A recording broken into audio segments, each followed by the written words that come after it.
আসসালামু আলাইকুম। বাংলা সংবাদে আপনাদের সবাইকে স্বাগত জানাচ্ছি। আমি ফিরোজ তোহা। শুরুতেই বিআরবি কেবলস সংবাদ শিরোনাম। জানিয়ে দিব সর্বশেষ গুরুত্বপূর্ণ আপডেট বাংলা সংবাদ। শুরুতে শিরোনাম। কোটা বিরোধী আন্দোলনে সমর্থন গণতন্ত্র মঞ্চের। সারা দেশে পাবলিক বিশ্ববিদ্যালয় শিক্ষক এবং কোটা বিরোধীদের চলমান দুই আন্দোলনের প্রতি পূর্ণ সমর্থন ঘোষণা করেছে সরকার বিরোধী রাজনৈতিক দল গণতন্ত্র মঞ্চ। এরপর জানিয়ে দিব সরকারের হাতে দেশের সার্বভৌমত্ব নিরাপদ নয় বললেন বিএনপির যুগ্ম মহাসচিব এবং সাবেক সংসদ সদস্য শহীদুদ্দিন চৌধুরী অ্যানি।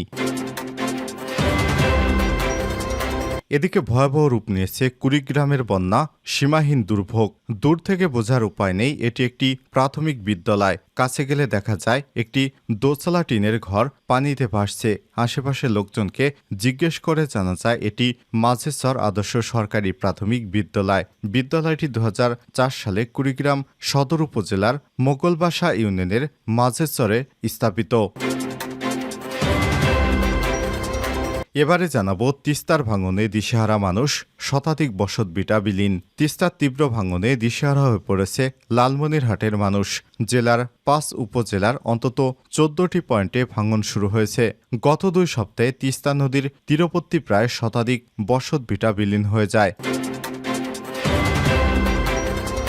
এদিকে আওয়ামী লীগ নেতা বাবুলকে হত্যা, বাঘার পৌর মেয়র ঢাকায় গ্রেপ্তার। রাজশাহী জেলার বাঘা উপজেলা আওয়ামী লীগের সেক্রেটারি মোহাম্মদ আশরাফুল ইসলাম বাবুল হত্যার ঘটনায় পৌর মেয়র মোহাম্মদ আক্কাস আলী সহ 4 জনকে গ্রেপ্তার করেছে গোয়েন্দা পুলিশ। এবং সর্বশেষ জানিয়ে দিব নিষিদ্ধ ভয়ঙ্কর অস্ত্র বানাচ্ছে পুতিন। টার্গেটকে রাশিয়ার প্রেসিডেন্ট ভ্লাদিমির পুতিন খেল বোঝা তার বড়ই মুশকিল।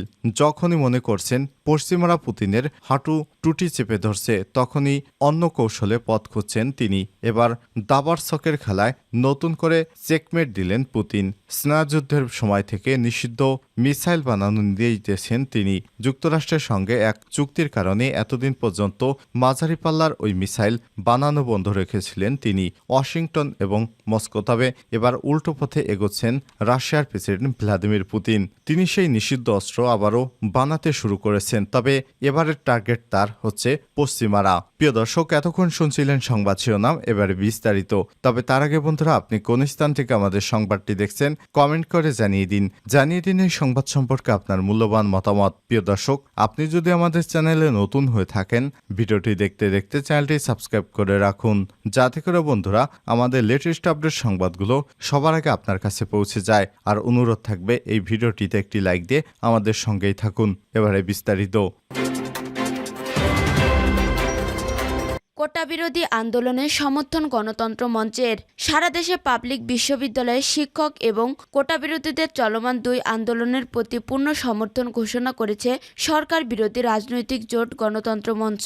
শুক্রবার 5 জুলাই দুপুরে জাতীয় প্রেস ক্লাবের সামনে এক সমাবেশে মঞ্চের সমন্বয়ক ও গণসংহতি আন্দোলনের প্রধান সমন্বয়কারী জোনায়েদ সাকি এই ঘোষণার কথা জানান। তিনি বলেন, সরকার এখন মরণ খেলায় নেমেছে। মানুষকে বন্দী করার জন্য হত্যা করেছে, গুম করেছে, দেশ ধ্বংস করেছে। ক্ষমতা তারা ছাড়বে না। এই যে ছাত্রছাত্রীরা নেমেছে কোটা সংস্কারের জন্য, এই যে শিক্ষকরা আন্দোলনে নেমেছে, এসব আন্দোলন ফুঁসে উঠেছে বলে এখন আবার ছাত্রলীগের গুন্ডা বাহিনী হেলমেট বাহিনী হলে পাহারাদার বসিয়েছে এবং আন্দোলনটাকে দমনপীড়ন করতে ধ্বংস করতে চাইছে। আমরা পরিষ্কার করে বলতে চাই, সমস্ত আন্দোলন আমাদের। এই ছাত্রদের আন্দোলনের বিরোধী দল কোনো ষড়যন্ত্র করছে না। আমরা পরিষ্কারভাবে ছাত্রদের আন্দোলনকে সমর্থন জানাই, শিক্ষকদের আন্দোলনকে সমর্থন জানাই। এই শিক্ষক আমাদের, এই ছাত্র আমাদের, এই শ্রমিক আমাদের, এই দেশের শিক্ষক আমাদের, এই দেশের জনগণ আমাদের। তাই প্রতিটি আন্দোলনে আমরা আছি, থাকব। সাকি বলেন, এই যে আন্দোলন এক সূত্রে গঠিত হয়, আপনার মসনদ, আপনার গদি ও তক্তে তাউস গলায় গামছা বেঁধে আপনাদের নামিয়ে দেব। সেই দিন আসছে, নতুন করে প্রস্তুতি নিন। সব বিরোধী দলকে আমরা ঐক্যবদ্ধ করে গণতন্ত্র, গণ অভ্যুত্থানের মধ্যে দিয়ে আমরা সরকারের পতন ঘটাবো। তার জন্য প্রস্তুত গ্রহণ করুন। সমাবেশে গণতন্ত্র মঞ্চের নেতারা বিশ্ববিদ্যালয়ের শিক্ষক ও কোটা বিরোধী আন্দোলনকারীদের প্রতি তাদের সমর্থন ব্যক্ত করেন। সমাবেশের পর একটি বিক্ষোভ মিছিল পুরানা পল্টন মোড়ে গিয়ে শেষ হয়। সমাবেশে নাগরিক ঐক্যের সভাপতি মাহমুদুর রহমান মান্না বলেন, সরকারের একটাই লক্ষ্য, ক্ষমতায় থাকবে যে কোনো প্রকারের, যে কোনোভাবে। মান্না আরও বলেন, মাঝে মধ্যে অনেকে আমাকে বলেন, অনেক দিন ধরে লড়াই করছি, পারলাম না তো। আমি বলি, কাল পারেননি, আজ পারবো, আজ পারেননি, কাল পারবো। লড়াইটা চলবে ততদিন যতদিন পর্যন্ত সরকার তাদের পরাস্ত করতে না পারি। সরকারের হাতে দেশের সার্বভৌমত্ব নিরাপদ নয়, বললেন এনি। বিএনপি যুগ্ম মহাসচিব ও সাবেক সংসদ সদস্য শাহিদুদ্দিন চৌধুরী এনি বলেছেন, এই সরকারের হাতে দেশের সার্বভৌমত্ব নিরাপদ নয়। তারা ক্ষমতায় থাকার জন্য দেশের সার্বভৌমত্বকে জলাঞ্জলি দিতেও দ্বিধা করবে না। তাই এদের হাত থেকে দেশকে কোনোভাবেই রক্ষা করতে হবে। শুক্রবার 5 জুলাই দুপুরে সিলেটের দক্ষিণ সুরমা উপজেলায় ইনাদ আলীপুর প্রাথমিক বিদ্যালয় মাঠে বন্যা দুর্যোগদের মাঝে ত্রাণ সামগ্রী বিতরণকালে প্রধান অতিথির বক্তব্যে তিনি এসব কথা বলেন। বিএনপির ভারপ্রাপ্ত চেয়ারম্যান তারেক রহমানের পক্ষ থেকে বিএনপির কেন্দ্রীয় ত্রাণ সমন্বয় কমিটির উদ্যোগে ও সিলেট জেলা বিএনপির ব্যবস্থাপনায় এই কর্মসূচির আয়োজন করা হয়। সিলেটের বিভিন্ন উপজেলায় জেলা বিএনপির উদ্যোগে ত্রাণ সামগ্রী বিতরণ করেন নেতারা। সভাপতির বক্তব্যে সিলেট থেকে বিএনপির সভাপতি আব্দুল কাইম চৌধুরী বলেন, সিলেটের মানুষ বানের জলে ভেসে যাচ্ছে। বন্যা দুর্গতরা পর্যাপ্ত পরিমাণ খাদ্য সহায়তা পাচ্ছে না। এ সরকারকে ক্ষমতা থেকে বিতাড়িত করে দেশের জনগণের সরকার প্রতিষ্ঠা করতে হবে। ভয়াবহ রূপ নিয়েছে কুড়িগ্রামের বন্যা, সীমাহীন দুর্ভোগে।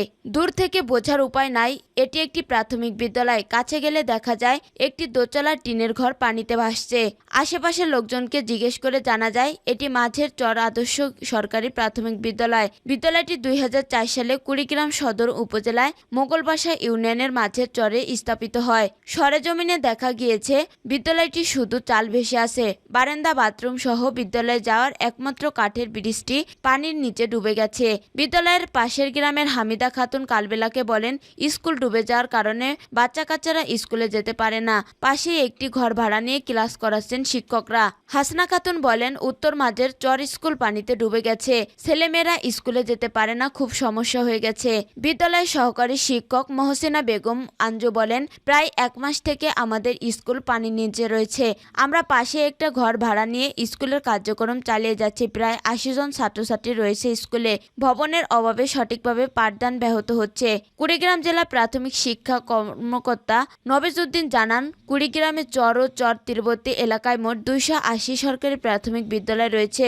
এর মধ্যে 37টি স্কুল পানিতে ঢুকে পড়ায় পাঠদান বন্ধ রয়েছে। আরও স্কুলে পানি ঢুকলে সেগুলোর পাঠদান বন্ধ রাখা হবে। কুড়িগ্রাম সদর উপজেলার মোগলবাসা ইউনিয়নের চেয়ারম্যান মাহফুজার রহমান মিলন বলেন, স্কুলের এরিয়াটা অনেক নিচে।